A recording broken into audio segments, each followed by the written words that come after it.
Jeshi la Polisi lingependa kutoa taarifa baada ya saa 24 kupita toka tulipotoa taarifa ya mwisho asubuhi ya tarehe 11 mwezi wa 12 2025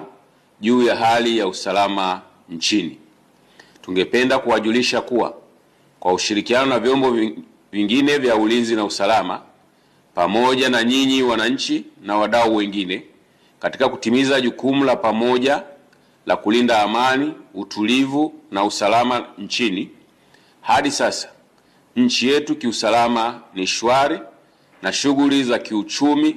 na za kijamii ziliendelea vizuri katika mazingira ya amani kwa kipindi hicho cha masaa 24. Tunapoelekea kwenye siku za mwisho wa wiki, tunazidi kutoa wito kwa kila mmoja wetu kuendelea kutii sheria sambamba na kushirikiana kwa kila mmoja na nafasi yake kulinda na kuimarisha amani, kwani kila mmoja wetu anaihitaji katika maisha na katika shughuli zetu za kila siku. Jeshi la Polisi kwa kushirikiana na vyombo vingine vya ulinzi na usalama vinaendelea kuahidi tutaendelea kulinda usalama wa nchi yetu sote, maisha na mali za kila mmoja wetu ndani ya taifa letu la Tanzania. Aidha,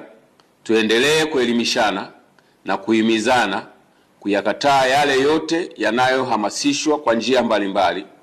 na katika maneno ya kubadilisha mbinu kila mara ili kutaka kutuchonganisha na kutujengea chuki kati yetu,